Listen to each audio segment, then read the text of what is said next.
আইএসএলে হারের হ্যাট্রিক মোহনবাগানের, প্রশ্নের মুখে কোচ ফেরান্দোর ভবিষ্যৎ। আইএসএলে দুঃসময় কিছুতেই কাটছেন না মোহনবাগানের। মুম্বই সিটি এফসি গোয়ার পর এবার কেরালা ব্লাস্টার্সের বিরুদ্ধেও হারল সবুজ মেরুন। এদিনের ম্যাচে দুই যমজ ভাই মোহাম্মদ আইমেন ও মোহাম্মদ আজহার কেরালার হয়ে কিনা খেলা খেলল।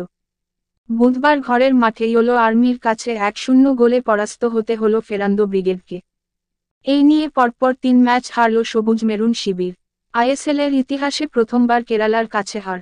স্বাভাবিকভাবেই কোচ ফেরান্দোর ভবিষ্যৎ নিয়ে প্রশ্ন উঠছে। এমনিতে দলে চোট আঘাতের সমস্যা প্রচুর, সেটা অস্বীকার করার জায়গা নেই। কিন্তু তা সত্ত্বেও যেভাবে সবুজ মেরুনকে রক্ষণে নড়বড়ে এবং আক্রমণে ধারহীন দেখাচ্ছে, সেটা কোনোভাবেই প্রত্যাশিত নয়।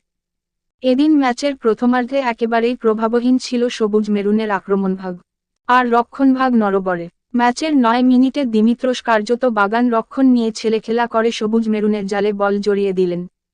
অসহায়ভাবে সেটা দেখতে হলো বিশাল কাইতকে।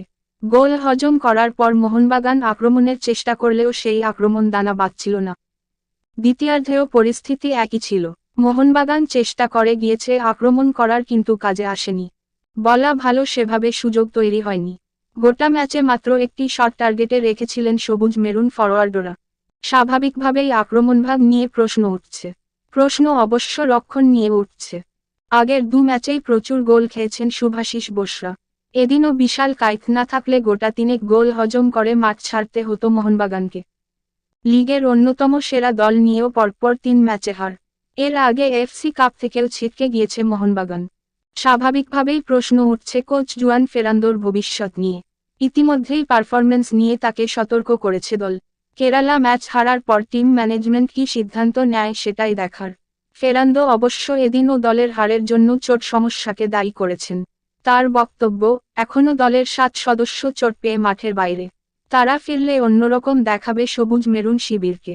ফেরান্দো যতই চোটাঘাতের বাহানা দেখ, অপরদিকের দলও তো তাদের প্রধান প্লেয়ার ছাড়া খেলছে।